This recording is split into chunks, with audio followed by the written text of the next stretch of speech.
when we met last time, okay, Yep. right.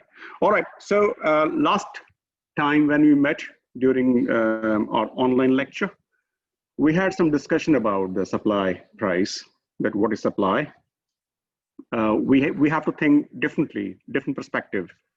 When you are a buyer and then you are a seller, so you need to see from different perspective. That's very important. When you are a buyer, to buy or not to buy something, it largely depends on the concept called marginal utility, the addition to your total satisfaction which you get by consuming something, some additional unit of something. Same way, if you are a supplier, to supply or not to supply depends largely on the marginal cost, additional cost. If the price you get by selling an additional unit of a good or service is more than its additional cost means the marginal cost, then you will supply it, you will provide it, it's worth, it makes sense. But if it happens that you have to supply, you have to sell something below the marginal, that is additional cost, then it's not a rational thing to do. All right. So just like you're a buyer, and to buy or not to buy, this is the question. And this question is answered by the marginal utility. The same way, if you are a seller, to sell or not to sell depends on this concept called marginal cost. Okay. Obviously, supply depends upon many factors, and then we also see that the supply curve can shift rightwards and leftwards. We discussed in case of demand, the extension in demand and increase in the demand. You know, the demand movement along the same demand curve, or there is a shift in the demand curve. For instance, let's imagine that your original supply curve is S0. And then there is a more technological development, which is a factor here. There is a technological development, yeah. So when there is a technological development, you are able to supply more at the same price, because now you can have the production at the larger factory scale. So you can upscale your production. On the contrary, if you find that something is not being in demand, and why should you supply more when the demand is having a nosedive downwards, then your system, your organizational structure is so flexible that you can cut short the supply to S2 without making any impact on the price. So there is, like shift in the demand curve, there is a possibility of shift in the supply curve as well. So that way, both demand and supply are very comparable to each other. So primarily, you only have to change your spectacles. At one stage, when you talk about the demand, you think everything you think from the point of view of the buyer. And when you're selling something, when you talk about supply curve, you wear the spectacles of a seller. That's it. And there's no other change. Then everything else seems very automated. The equilibrium supply curve.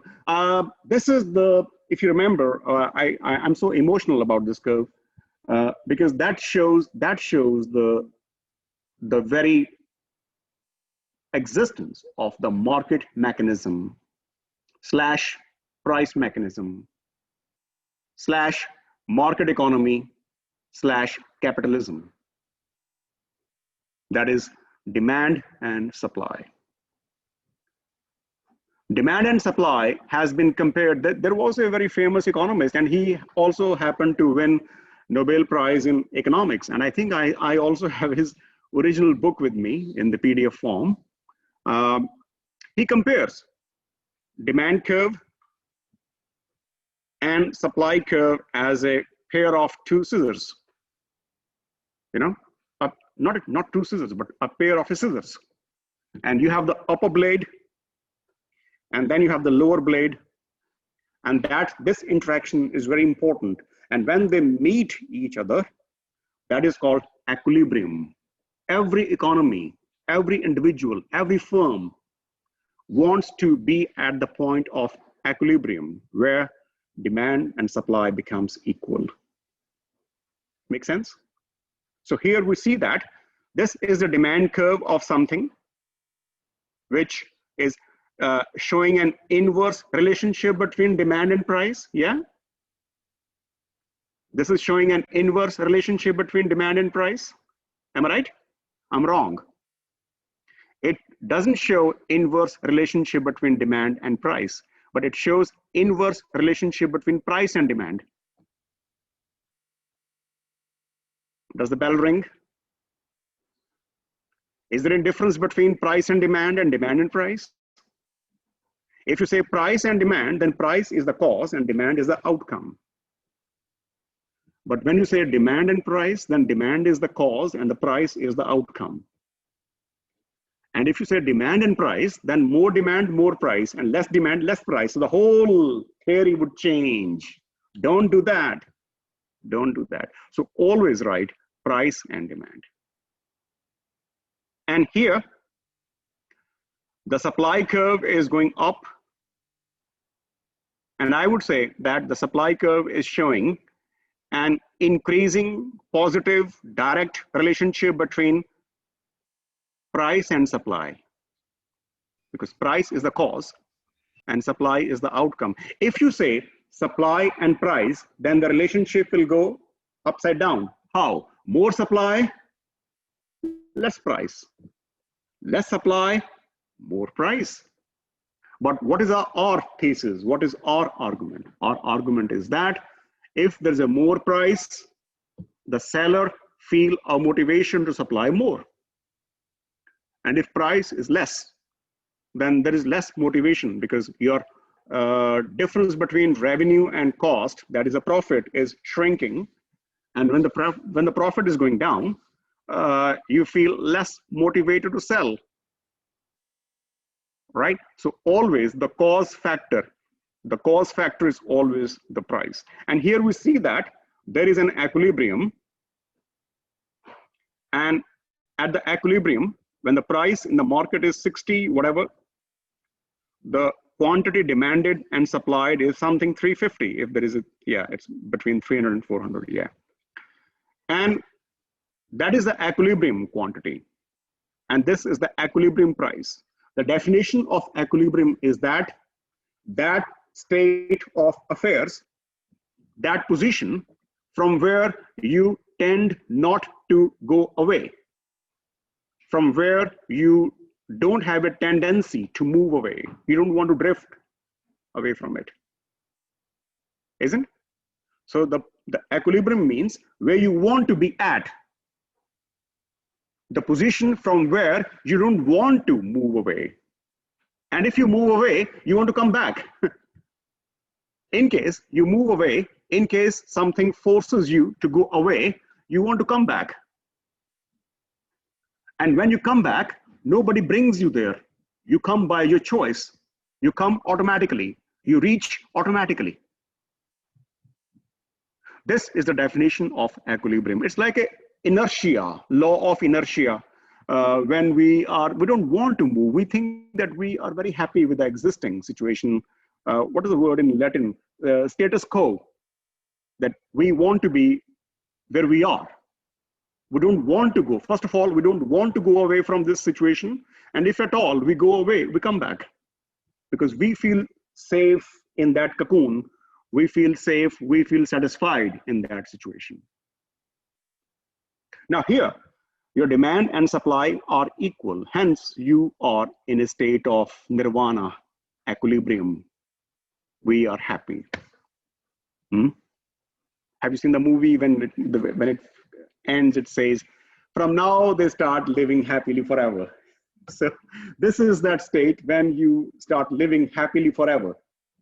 But what if there is a disturbance? What if there is a disruption? What if there is a deviation? 60 is the price which the economy, the market wants to prevail, and 350 is the quantity of whatever unit, whatever commodity it is you want to be buying and selling.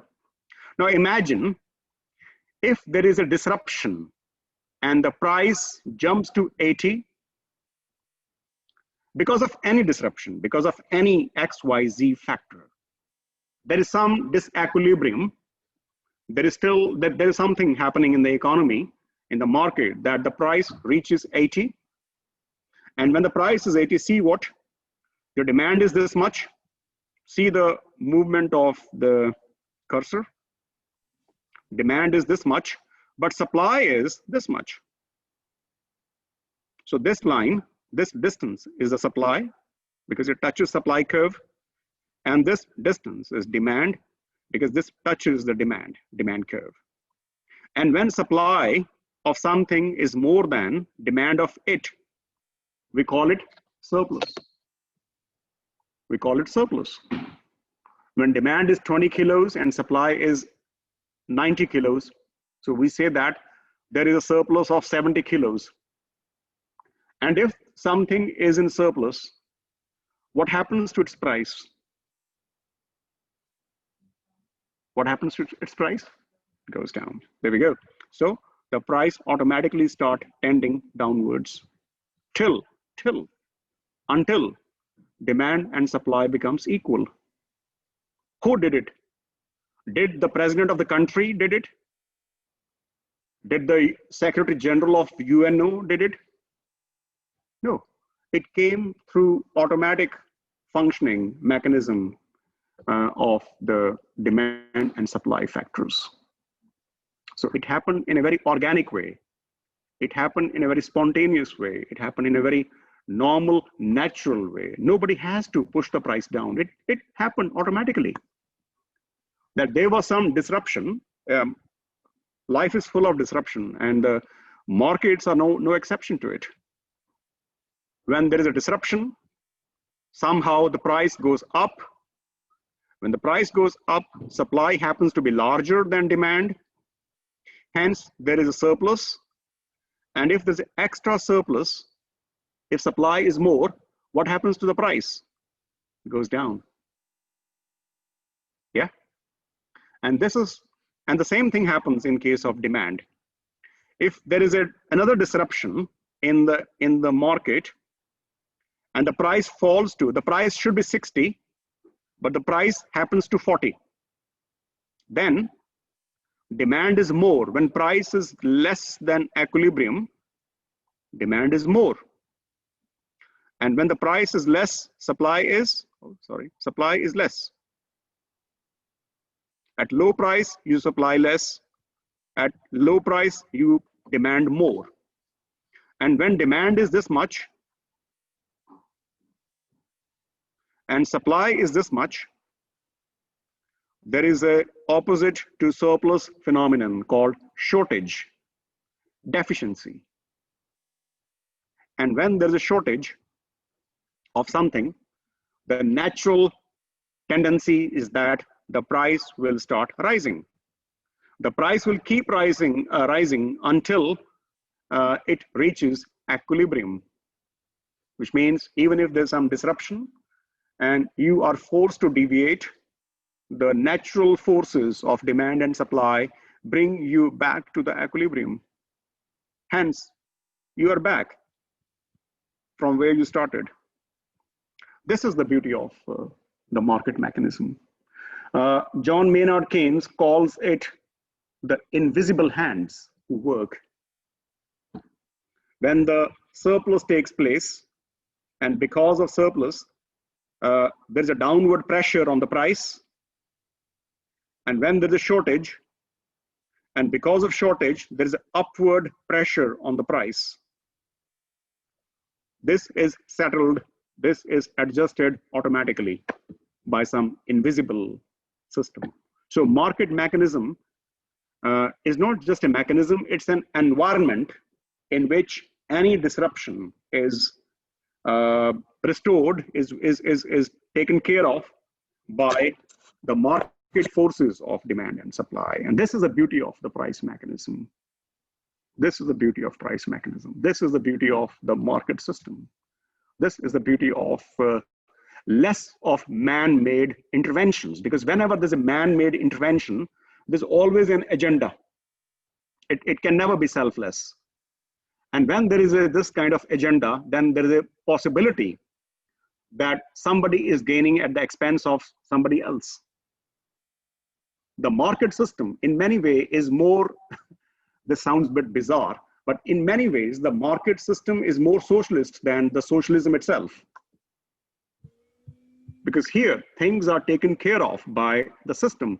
Because whenever, in some non-market systems, there's always an authority, a bureau, a group of people, politicians, business people, administrators who would be doing things, who will be doing some fine tuning. But that fine tuning may not be fine for the economy, but it can be fine for them.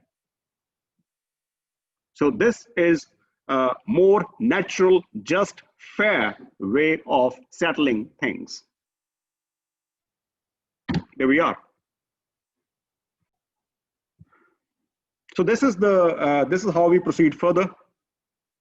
And you can see here is that there can be shifts, there can be changes in the demand supply. Of course, we are living in a dynamic world, so why should we assume that changes don't take place?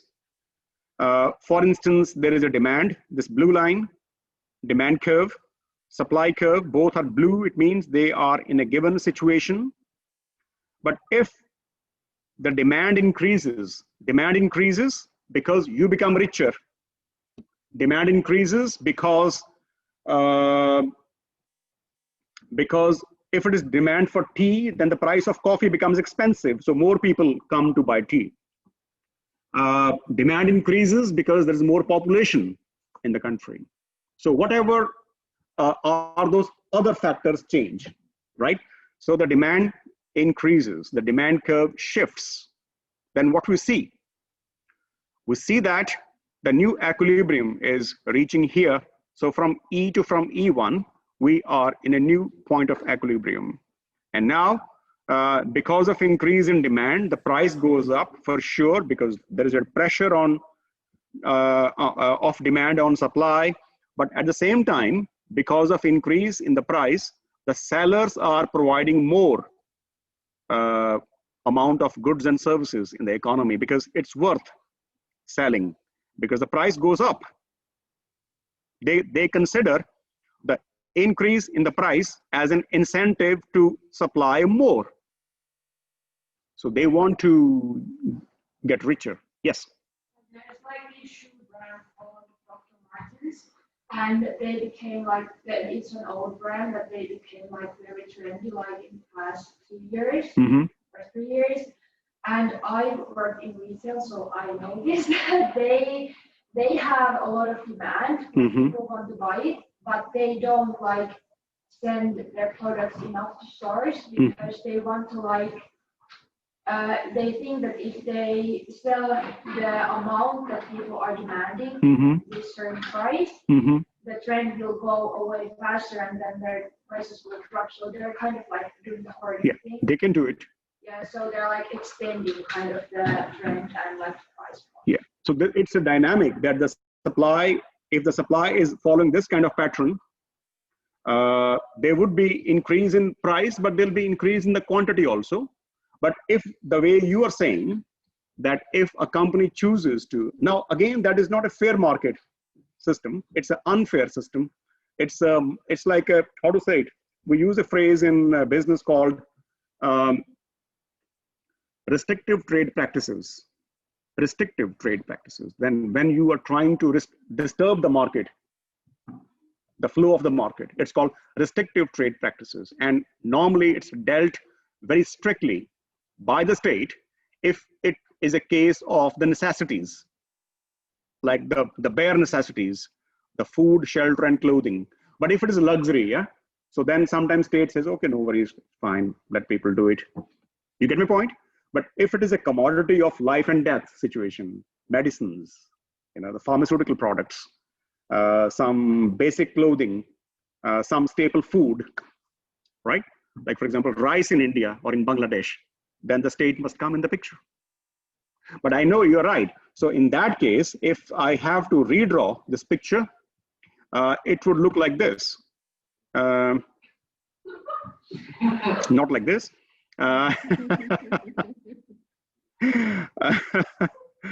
Oh, then it would look like this, actually. Yeah, so, or maybe a shape. Hmm? You can see this. You can see it? Oh. So if I take price, I'm not writing it down. If I take price on the x-axis and the, the price on the y-axis, and then the demand and supply on the horizontal x-axis. So if this is the original demand and supply, then I would say that the price is this, almost. Please consider it as a straight line.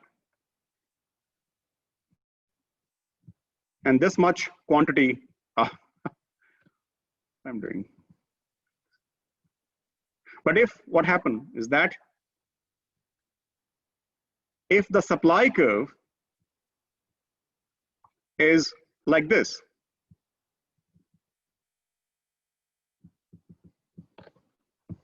just a sec. So, all right, wait a sec. Yeah, yes, it's fine. So this is the demand, new demand. So you can see that the price goes up, but because the supply is elastic, supply is also moving, hence there is an increase in the amount of goods and services provided as well. But what if the economic structure is very,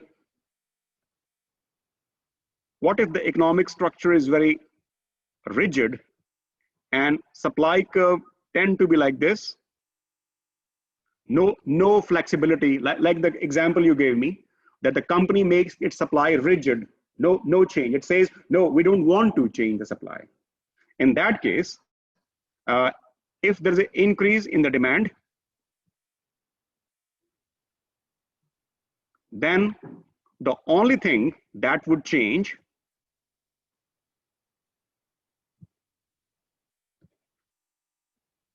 is the price. If this commodity is essential, no democracy, no welfare state would tolerate it. The state must come in the action immediately. And if this commodity is like the nature of commodities are different, if we talk about some expensive goods which only rich people can consume, then it's fine. Let them pay more. Yeah? Yeah.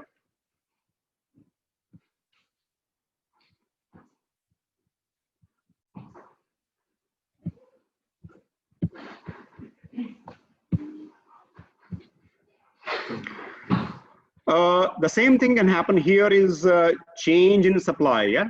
So it could happen that the demand remains same. The demand doesn't change. No change in people's income, taste, fashion, custom, habits. No, all remain same. And if supply shrinks, the supply can fall down because the government has increased the tax. The raw material has become expensive. The seller has no motivation. Whatever is the reason, maybe there is a technological, not development. What's the opposite of development? There is technological obsolescence. There is technological backwardness. So technology is not progressing, but regressing. So in that case, the supply curve can actually go backwards. And then what happens? There is a decrease in the quantity supplied. And because of the decrease in the quantity supplied, people are forced to pay more price as a consequence. And then the new equilibrium shifts from this point from G to K. So this shows that when demand is held constant and supply is moving, and if supply move rightwards, increases because of technological developments, because of tax concessions, because of the state's subsidies to the entrepreneur startups, then as a result, the supply will increase. And then we can expect a decrease in the price and increase in the amount of goods and services available. So this is how things work. So once you know this connection between demand and supply, you can play with the figures. I mean, you can change them and see what happens. Okay. Yeah.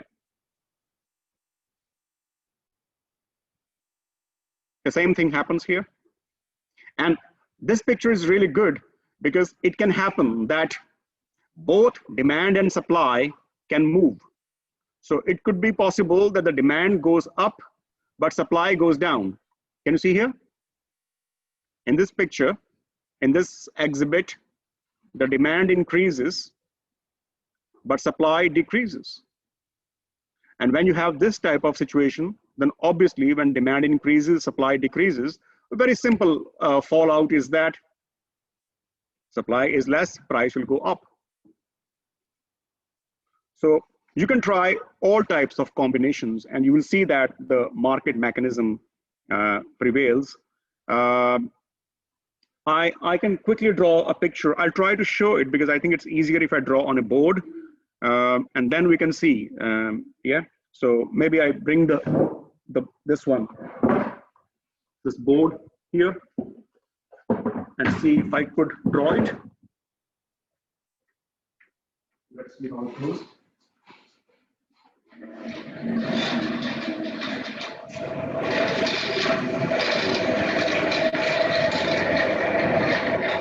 Not sure if I can catch it, but I can try my best to get as much as we can.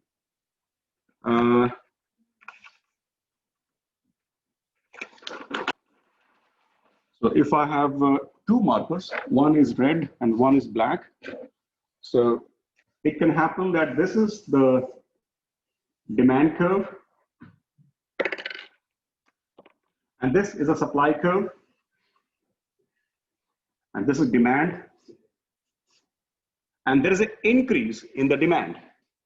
So when there's an increase in the demand, it becomes D1, D1, right? And you can see that the equilibrium go away from E to E1. But it could be possible that at the same time, when the demand increases, there's an increase in the supply also. There's a decrease in the supply also. So it could be possible that the supply curve goes down.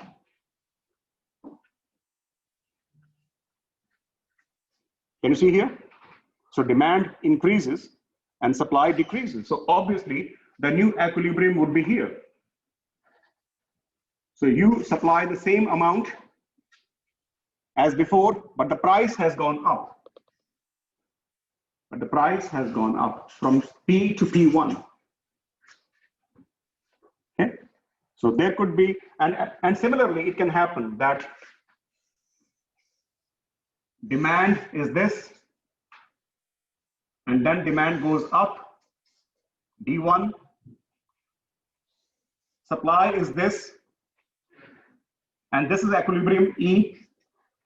So price is P, OP, quantity is OQ. Demand increases. Because of increase in demand, what do you expect? The price to go up or down? Down. When demand increases. No. When the demand increases, the price to go up. But what happens is that the state is very active here, right? And let's say this is the demand, this commodity in this example is food, basic food. And when because of increase in demand, because the population of the country has increased, it's feared that the price will go up. Then state comes in action. And state says, don't you worry, we will supply more food and see what happens. I deliberately drew this picture, this curve here straight away. And then what happened? The quantity increases. So the economy, without any increase in the price, without any increase in the price. So all these forces can change. It could be possible that the demand increased by 5%, but supply increased by 3%. So then there's a demand, excess of demand over supply, yeah? So there'll be still some rise in the price by 2%. And it could be possible that the demand increased by 5%, but supply increased by 6%. So there is a abundance. What is the word when there's more supply? What is the word? Let's see. Surplus. So there is a 1% surplus. And as a result, the overall price is lower than before. So all type of dynamics, you can play with the numbers, you can play with the shapes of the curve and see how it works. But that's the main argument which I wanted to share with you. This is very important. This picture is very, very important, and I really want you to pay attention to this point.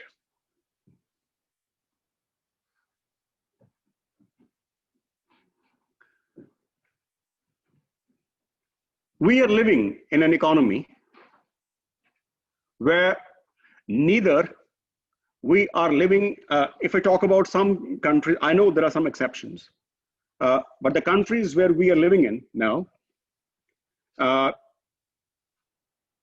it's not a state, or it's not a very authoritarian country. Rather, it's not at all an authoritarian country. One feature of the authoritarian state is that all the decisions are taken by an authority, regardless of the market dynamics. So what quantity would be demanded, what quantity would be supplied, and how much price will take place depends upon this central authority of the state. They decide. This happens in the extreme forms of dictatorship, or in the monarchies where these kings, emperors, these dictators, you know, these all crazy people, they have their own way of doing things. On the other hand, we have an absolutely free market economy. I'm yet to find such economy which is absolutely free, okay? In between the two states, in between these two extremes, we have the managed market system. Managed means there's a range up to which the free market system exists. When this range is touched, or there is not even touching fully, but when this range, we are going to hit the floor, or we are going to hit the roof, then the state will jump in action. Like in most of the developed countries, the state does. The state keeps a limit that, hey, if the price goes above this point, or if the price goes down below this point, so the roof and the floor, ceiling and the floor, if the price is moving in between this range, we don't care. Let the free market be in action. But if price becomes so high that it breaks the ceiling, and if the price is so low that the floor is cracked, we don't like it, we'll jump in action. Like in Finland, you can see, just imagine a scenario. We talk about the essential items. Let's talk about milk production. Now, milk is an essential good. We all consume milk. Rich, poor, whosoever, people consume. Milk is something very essential thing. If the price of milk is very high, the consumer, and it's so high that it goes beyond the limit which states thinks is okay. You know, the state has an upper price in mind, that if the price goes to this level, we don't care. But if the price goes beyond this level or equal to this level, we should come in action. Then the state would come and it would make sure that the price do not increase beyond this level. It will even ask Prisma, Lidl, and other stores that, hey, it doesn't matter, you have less supply of milk, but we order you not to charge the price beyond this level. I'll show you one link where it says that because of COVID thing, many stores are charging more price, you know, and the state is very angry with them. They say that don't dare to do it. Okay, you can increase the price within the range, within the limit, but not beyond that. Okay, same way. If imagine a situation that milk is produced, so who is the sufferer? Who's sufferer if the price of milk goes up? Who you think is unfavorable treated? Consumers. Now see the other extreme. Milk is produced by the farmers, the dairy farmers, right? And imagine a situation that there is a glut of milk, there's plenty of milk. So the supply of milk is huge. What happens to price then? The price goes down. And when the price goes down, and price goes so down that it goes down the floor, below the floor, who would be unfavorably treated? The supplier, the farmers. Who, if they are not getting the price, they will become unemployed. The farms will close. So both situations, if consumers are suffering, if consumers are paying too much, and if sellers are taking too less, these are not very good situations. So in that case, the state comes in the picture and it says that, hey, you know what, enough is enough.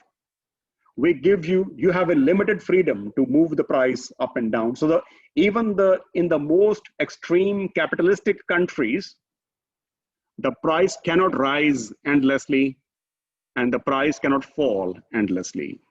So you are allowed to operate in a range, in a, what's the word? In a range, or yeah, there's a better word. The band, the upper band and the lower band. So you have to operate within the band, and that is called managed market mechanism. Managed market mechanism, new word, triple M. So you have to work in triple M, managed market mechanism.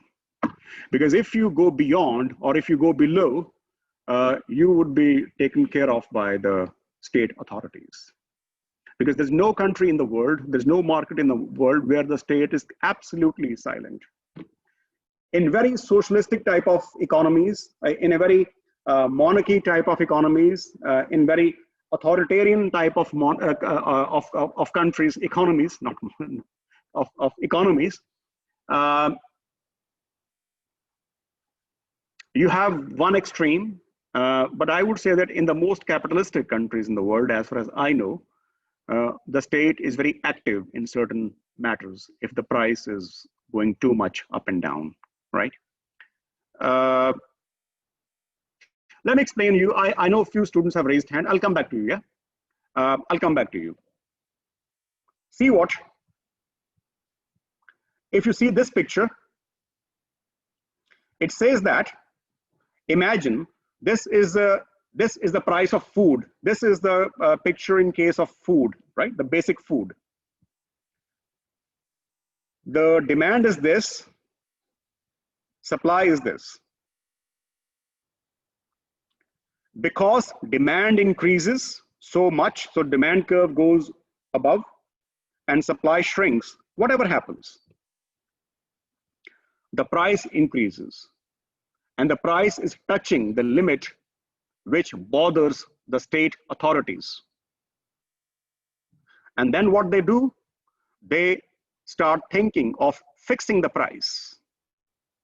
And they say that, hey, this is the price. This is the price which I think I said opposite. the minimum price, and this is the maximum price.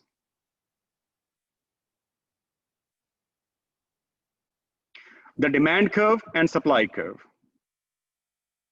The price is this. I want you to think, this is very, as I said before, that this picture is super important for you. Think about this picture. Think about this picture from the point of view of the farmer in Finland or any country in the world. This is demand curve and this is supply curve of food, right? The price is OP. And just imagine that this price is very low, and the farmer is not able to cover his cost. The farmer is angry. What will happen if the farmer is angry?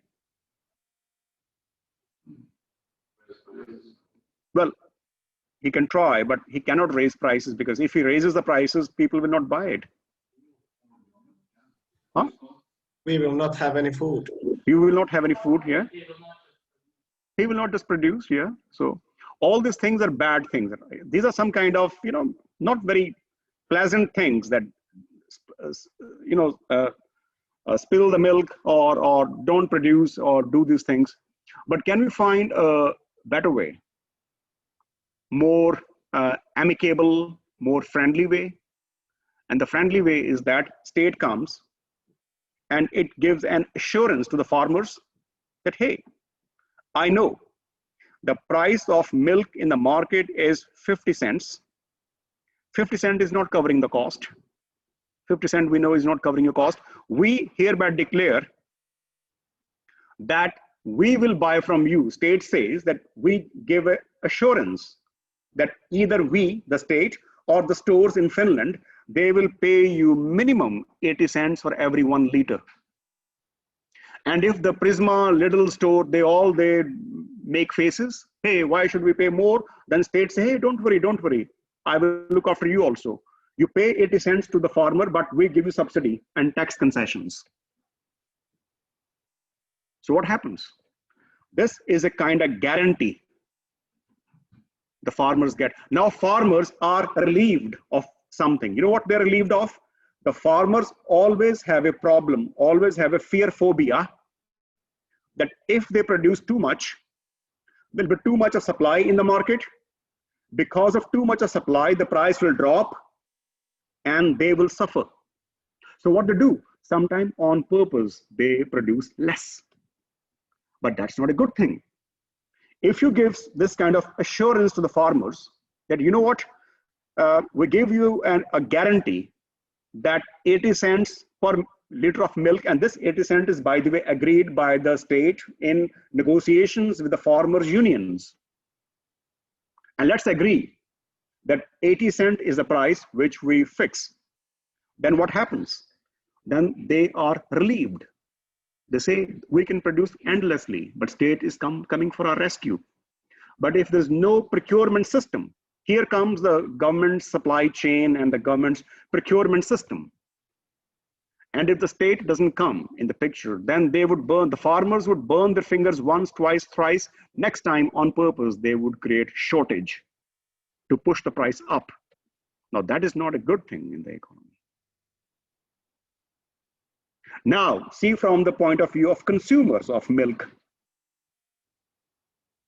The consumers of milk may find that the 80 cents of milk per liter is too much. It's beyond their reach. And then the state says to the Lidl, Prisma, all these stores that, hey, supply milk per liter at 60 cents to the consumers. So the maximum price, the minimum price which state gives to the farmer is 80 cents. And the maximum price which state asks all these grocery shops to charge from the customer is 60. Because the equilibrium, if the equilibrium price can be too low, the equilibrium price can be too high also. If the equilibrium price is too low, it hits the producers. If the equilibrium price is too high, it hits the consumers. So therefore, there is a rescue valve, there is a rescue mechanism, there is a safety net when the state comes in the picture and it says, you know what, farmers produce endlessly, we give you minimum guaranteed price. Consumers, don't you worry, even if there is a shortage of milk, we'll provide you, we will not let the price go up beyond this level. And that is why, if you look at some products, if you buy from Lidl, you'll see there's a concept called MRP. MRP, which means the maximum retail price. No seller can charge the price more than that. Even though this price is below the equilibrium price, doesn't matter. So these are the minor interventions by the state in the market economy. But this is good intervention in a way. Especially, I'm not saying, I didn't say the example of very luxury car.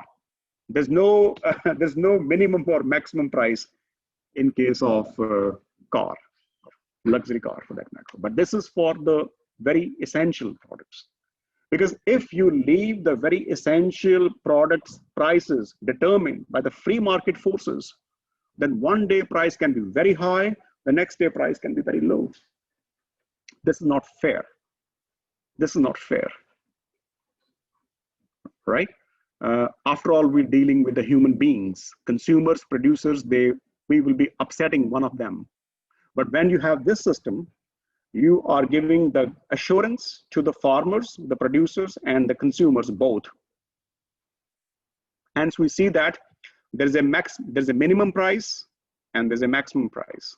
Now, this is the first time I'm seeing that the minimum, the floor, is more than the maximum, the ceiling. So we see the world upside down, basically.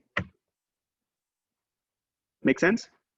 So this is how these are some disruptions in the market system, but these are for some betterment. These are not for the sake of fun, but this is to run the economy smoothly. Otherwise, consumers would be upset, they would be protesting, they would be, all that stuff. The poor people would be suffering. Or if this thing happens, then the farmers would be protesting, they would be, doing something disruptive. So to make the economic peace, then we can use this system of fixing the minimum and the maximum price, which can be in deviation of the equilibrium. Neither this is at equilibrium, nor this is at equilibrium. But this is only happening if the price is either extremely high or extremely low. So here we are. So I know there are some hands raised. So please, should we start with the lady here? You raised hand first. Yeah, I was wondering, like, where does the state get the money to do that? Well, the tax, the state gets tax. Yeah, they have the tax revenue. State gets taxes, the direct tax and the indirect tax. The direct tax is that the state, every year I file my income tax return. So if my income is exceeding beyond a level, so I pay tax. The indirect tax is that every time I go and buy the marker, I pay the tax to the state. So the state is getting money. Yeah, exactly. The state is like Robin Hood. It takes money from rich or people who can pay more, and then it redistribute towards people who need them. So that is the role of the state, basically. Otherwise, why we have state?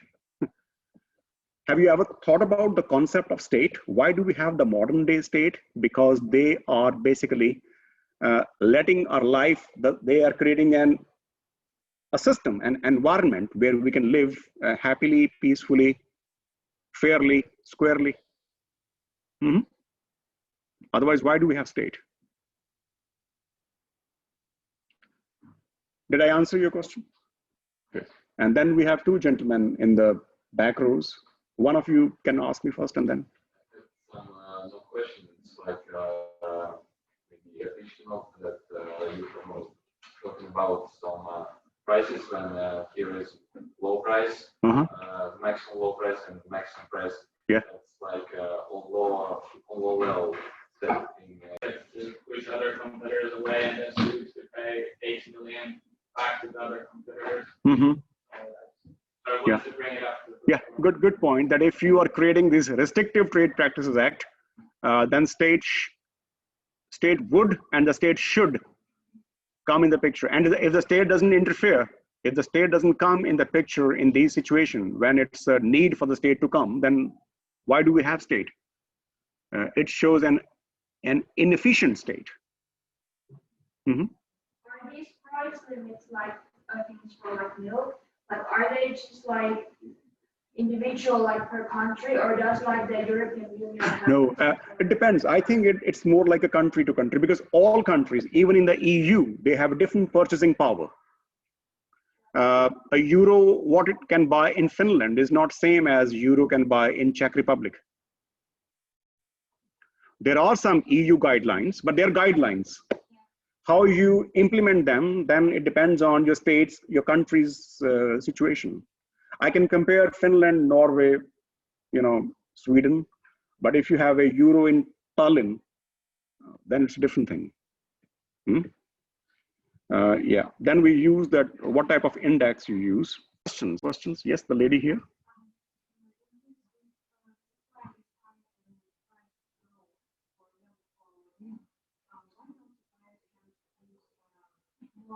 Daily products, not only milk, for example, that are implementing our traditional capital, such as yogurt, cheese, and so on. Very good point. Produce it more, and there will be no waste of milk. Yes, yeah.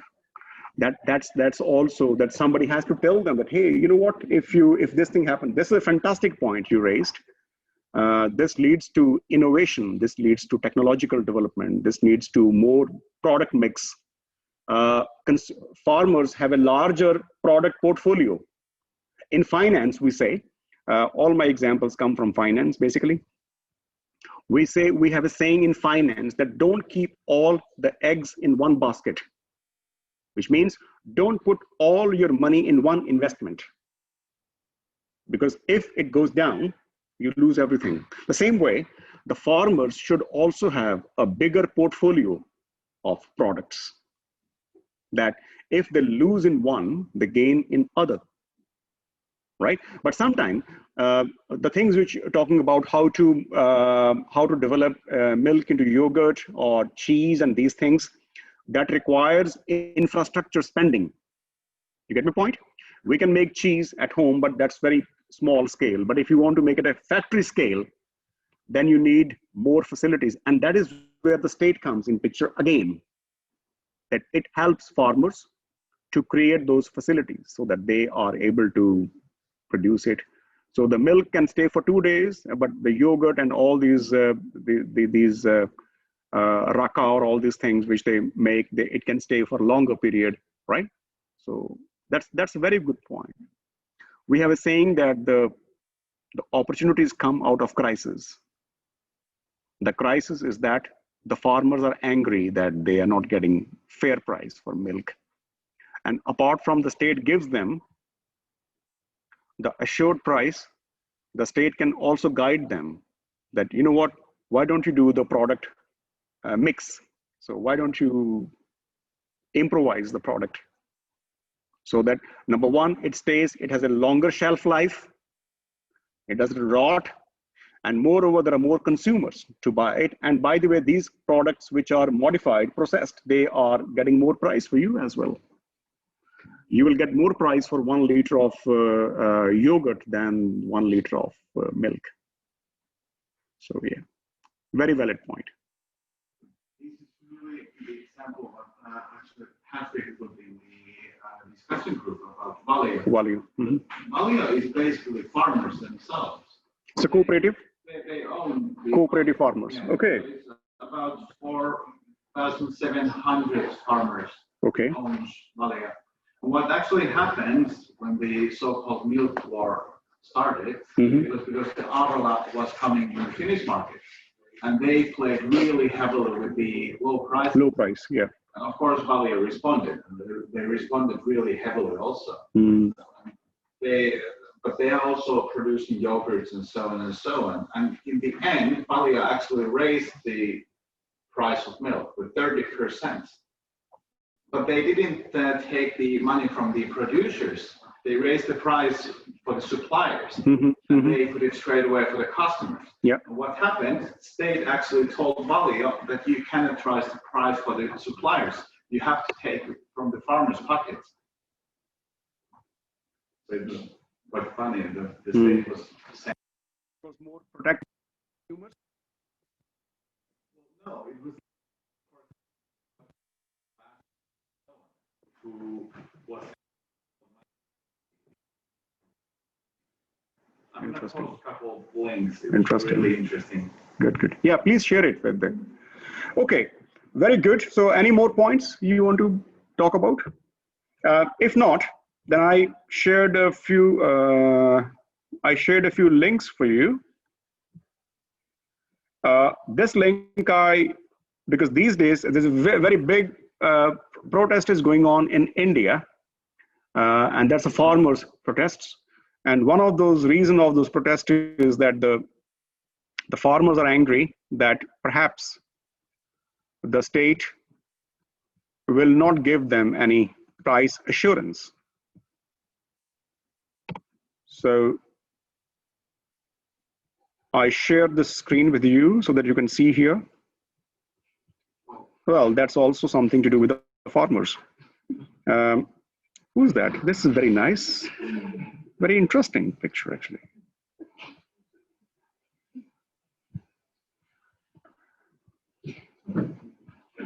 So you can see here that there is a minimum support price. Can you see here? I used this phrase before. This is the floor price, yeah? For farmers, how is it fixed? And these are the farmers. They are, because in India, farming is very important. And this picture is showing that they are making some protest. They're sloganeering, they are having a rally, they're going in the trolleys and tractors. They're marching because they're angry with the state that they are not giving them the support price which the state should give. So they feel that despite the assured price given by the state, it's too low to cover their cost. So they are protesting against the state. And they are giving a formula also that first of all, cover all the cash and the kind expenses that we spend on chemical fertilizer, on labor, fuel, irrigation and seed, so on and so forth, plus add the cost. Which cost? Imputed cost. Imputed cost is that cost which you don't pay in cash, but in a way you use it. For example, the food that our moms cook at home, it demands a lot of skill. You know, it's a skill, but do we pay her something? No, we don't pay her. So in many businesses, in agriculture, for example, agriculture is normally a family business. Okay, so it could be possible that the farm is owned by me, but my siblings, my relatives are also helping me, but I don't pay them because it's a family business. So then I have to calculate some imputed cost. And then I have to pay for the tools, the instruments, the other investments which I incur. So when I have this plus this plus this, that should be the minimum, the minimum support price which the farmer should get. And the farmers think that the state is calculating it differently than it should be calculated.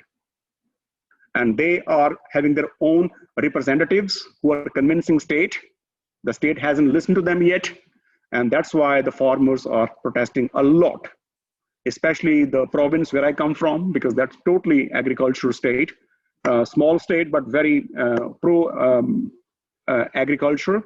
And as a result, so basically what I want to give, the message I want to give you from this link is that the minimum support price for farmers in India is, according to the new state's ruling, the farmers are concerned, you look at the word concerned, that they will not get in the future the minimum support price. Hey, this is scary. The farmers think that in the future, in the new bill, in the new policy, the state says it will not give them any minimum support price. And see the farmers. Can you name some farm products? Wheat, rice, lentils. They are not produced like in the factory every day. They come on certain times, when at the end of the season, whatever. But when they come hugely. For example, you don't produce wheat every day. You produce wheat only in the month of April and May. That's it. You don't produce rice 24/7. You produce rice in India only in the month of September, August, September. But we consume them every day, don't we? But the problem is that when this supply comes, it comes hugely. And because the demand can be less on that day, supply can be a lot. As a result, there could be, what's the word? Excess of supply? No, not shortfall, opposite. Surplus. So because of this surplus, the price can go down. And if there's no support by the state, the farmers would be devastated. They would be ruined. This is the concern of the state. Even though the state is saying that, no, your concerns are unfounded, we are giving you the guarantee. But I think the farmers in India are very unhappy at the moment because of this. They have this skepticism that maybe in the future, the state would make agriculture totally market oriented. And if it happens to be totally market oriented, then the agriculture produce will fluctuate a lot. In fact, it's not even good for the consumers. Because if you are the farmers in India and you don't get the guaranteed price, the minimum price, then next year you will grow less. And when you grow less, there'll be shortage of food in the market. Food you can't live without. And as a result, the food price will go up. So then what happens? Consumers are paying more price. The farmers are getting less price. Who's getting richer? The middlemen, the intermediaries, those in the supply chain, these people who come. They would become richer. This is not fair. This is not good. Right? So this situation is very upsetting in India at the moment. So this picture, this picture is not upsetting at all. And then for this thing, I have this picture, I have this link, which I want to share with you, that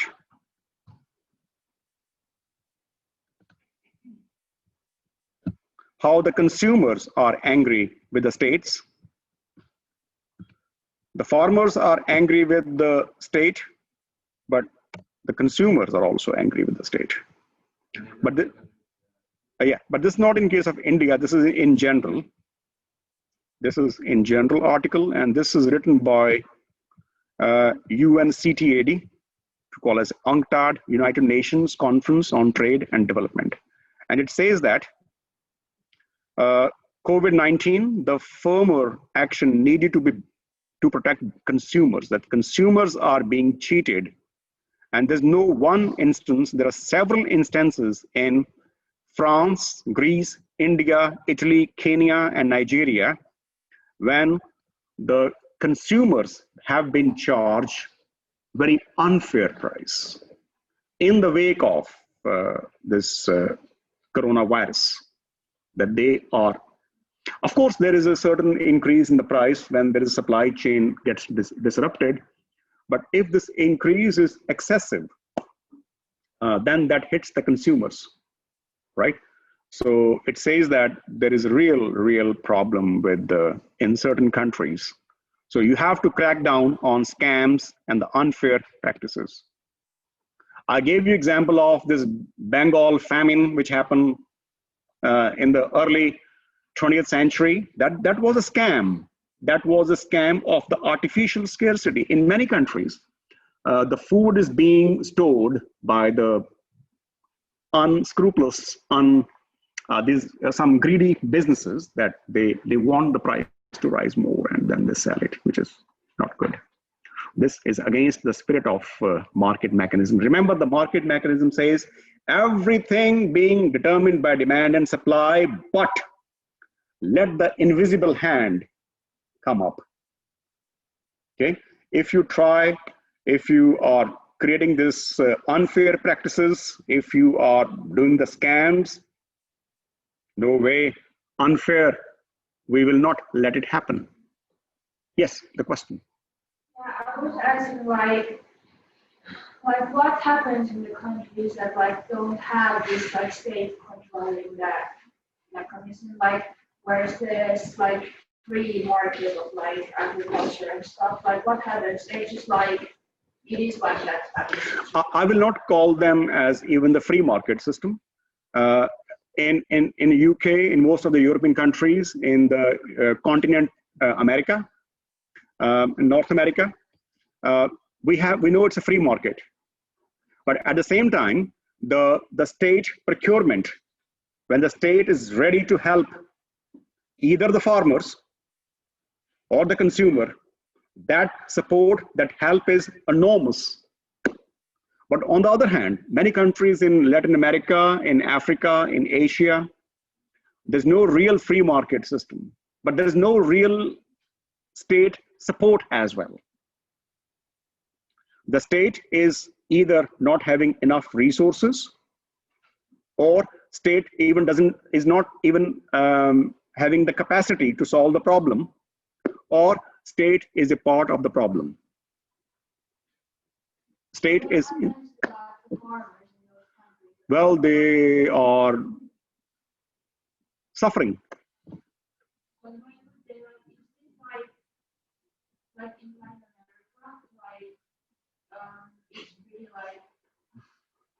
Like farming coffee or things like these, or like, banana, or these sugar, yeah. like having hard time.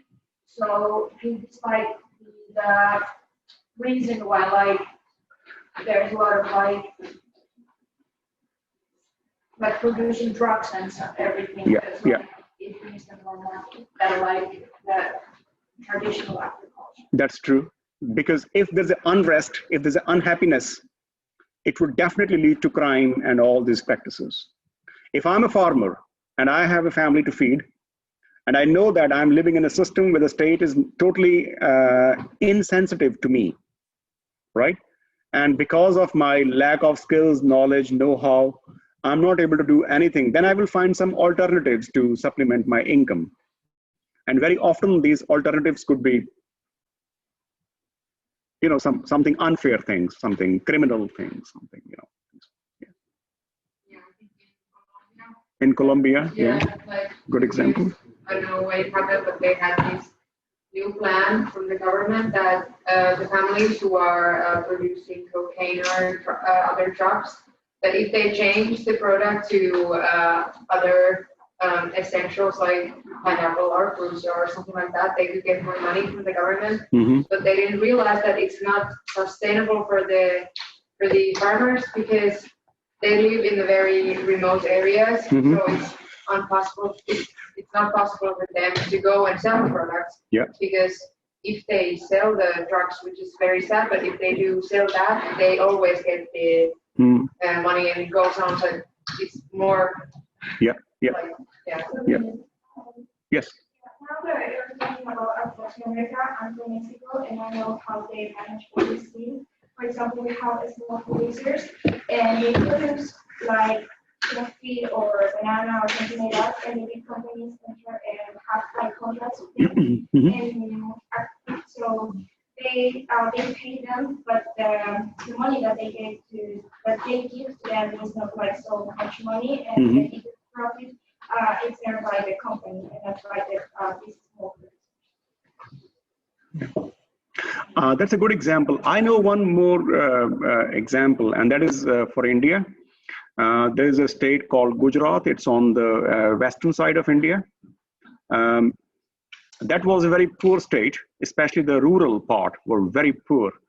And the state was trying all these things, but that state has many animals. And mostly the system was that the men would go to the farm in the daytime, and the ladies would be taking care of the animals. And then the state realized that, hey, if these women have animals, why don't they have more animals and they grow milk at a commercial scale? And then the state set some agencies who came, that they basically they gave the message to the ladies that you don't have to worry about the milk selling. We will come to your house door to door, and we will get milk from you, and we will pay you on weekly basis in cash. Don't worry about selling, and produce as much as you can. Have more animals. We give you the guaranteed price, that we will give you at least this price for sure. So if you supply more milk, the price will not go down. We will not let it happen. And this movement was called White Revolution, because it was milk. So, and that changed the entire social dynamics of the state. And that state, which used to be one of the poorest of the poor, is now one of the leading states now. And that revolution is still going on. And then the state thought that, hey, if we are only state, then eventually the private sector will not become the stakeholder. And then they created a cooperative like Walia, which would come in the picture. And then the state slowly backed out and put this agency in between who would be coming. And this is a classic successful example. Then then because those women were less educated, because they were having less economic, you see what, economic independence, freedom is very important for you. Especially think about, you are fortunate that you're living in this country, but in many parts of the world, people are less educated, especially the women are very less educated. And because of that, their opportunities to grow are very, very limited. But when women get the income stream, they feel motivated to educate themselves and their kids. And then the society also, it's not just economic development. This is also social, cultural development, even psychological development, because you start thinking, you see the big picture. Your whole mindset changes when you have cash in your wallet and when you are educated. Yeah, it makes sense. Money is very important. Money. All right, so that's it for today. And we will carry it on. And we will do some more examples next time when we meet on Tuesday. Okay? Next. Yeah, we will not meet next week because it's a holiday week, but the week following we will meet. So I wish you very nice break, holidays, relaxing, and enjoy yourself. Thank you. Thank you. Thank you very much. Thank you. Thank you. Thank you, folks. And have fun. Thank you.